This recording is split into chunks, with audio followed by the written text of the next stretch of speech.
Assalamualaikum warahmatullahi wabarakatuh. Alhamdulillahirabbil alamin. Assalatu wassalamu ala asyrafil anbiya'i wal mursalin wa ala alihi wa sahbihi ajma'in. Amma ba'd.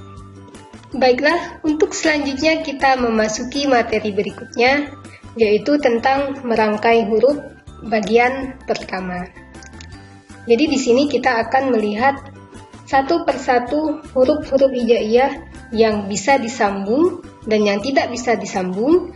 Kemudian kita juga perhatikan bagaimana cara kita menulis agar tulisan kita rapi dan huruf dari tulisan kita bentuknya, ukurannya seimbang satu dengan yang lainnya.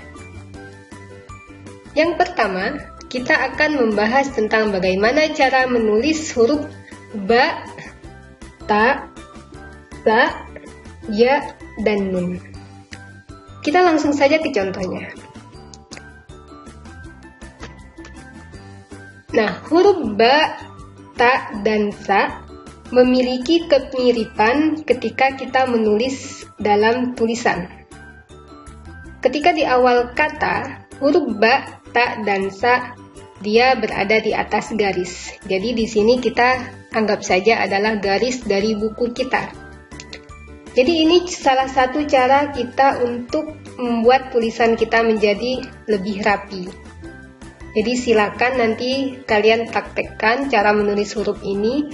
Jadi huruf ba, ta, dan sa, baik dia berada di awal kata atau di tengah kata atau di akhir kata, dia tetap bentuknya jadi sama, hanya yang membedakannya adalah titiknya.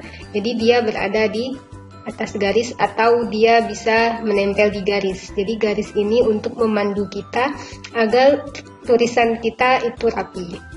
Kemudian yang kedua, yang selanjutnya adalah huruf ya. Kita lihat. Huruf ya ketika berada di awal kata, ya, kemudian dia juga berada di tengah kata. Ini sama. Jadi sama-sama berada di atas garis. Nah, kemudian ketika dia berada di akhir kata, maka dia berada di bawah garis dan bentuknya juga berbeda. Jadi dia mirip dengan ketika huruf dia sendiri, yaitu ketika dia berada di akhir kata. Kemudian untuk huruf nun kita lihat, huruf nun juga mirip dengan huruf ya. Jadi ketika dia berada di awal kata atau di tengah kata, dia letaknya atau dituliskan di atas garis atau menempel di garis. Sedangkan ketika dia berada di akhir kata ataupun dia ditulis sendiri, maka dia ada lengkungan yang berada di bawah garis. Nah, jadi ini adalah salah satu cara kita untuk melatih kerapian kita dalam menulis, sehingga tulisan kita yang awalnya masih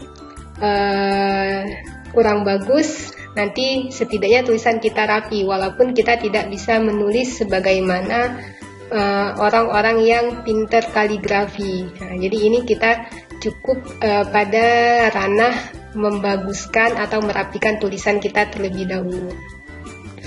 Oke, selanjutnya kita beralih ke huruf dal dan zal.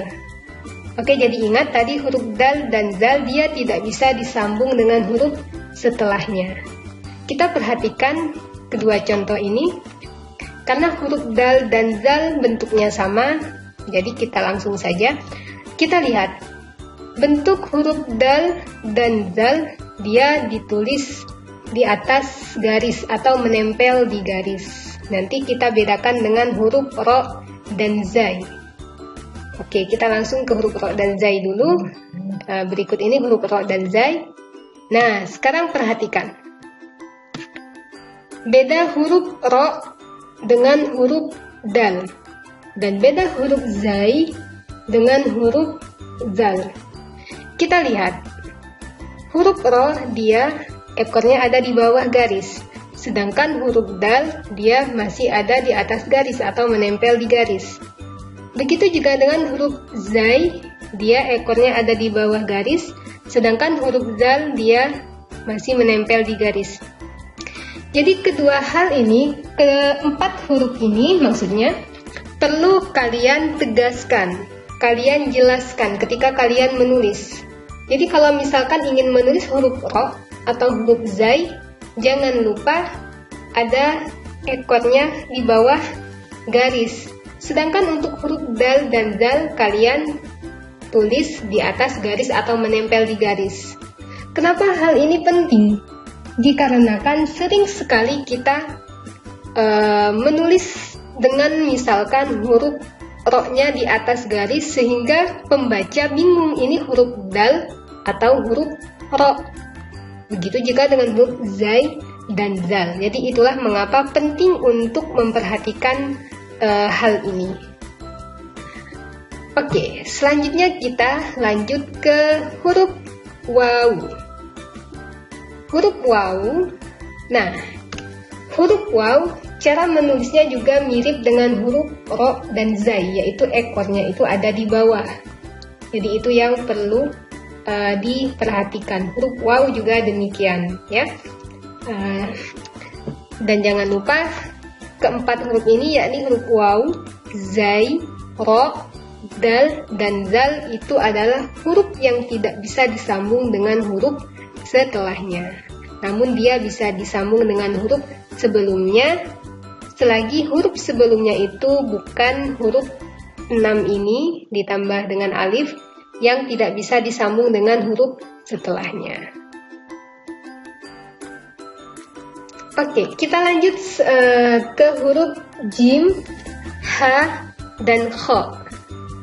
Sekarang lihat huruf jim, jadi dia berada di menempel di garis, baik dia berada di awal ataupun dia berada di tengah. Jadi dia menempel di garis. Namun ketika dia berada di akhir kata, maka tulisannya hurufnya itu mirip dengan ketika dia sendiri atau dia tidak digabungkan dengan huruf-huruf yang lain. Nah, seperti ini. Jadi dia ada ekornya yang memanjang ke bawah. Ya, ini perlu diperhatikan. Baik itu huruf jim ataupun ha ataupun kho. Jadi penulisannya sama. Namun di sini adalah tergantung lagi ke bentuk atau cara menulis. Kita juga bisa melihat bagaimana bentuk-bentuk huruf yang lain. Nah, di sini kalian bisa melihat contoh pada kata contoh setelahnya ini. Jadi jim bisa juga ditulis seperti ini, dan kalau di tengah juga bisa seperti ini, kalau dia di akhir kata juga bisa seperti ini. Yang membedakannya di sini adalah karena saya menggunakan ketikan, yang membedakannya adalah font yang saya atur. Oke, kemudian yang terakhir pada bagian pertama ini yaitu huruf alif. Huruf alif juga tadi kita menyesuaikan atau adalah huruf yang tidak bisa menyambung dengan huruf setelahnya. Nah, contohnya ummun, ma, na, ja. Jadi ini dia berada di atas garis juga untuk huruf alif. Da, ro. Nah, ini contoh-contohnya. Baiklah, demikian untuk materi kita pada kali ini. Terima kasih atas perhatiannya. Semoga bermanfaat. Wassalamualaikum warahmatullahi wabarakatuh.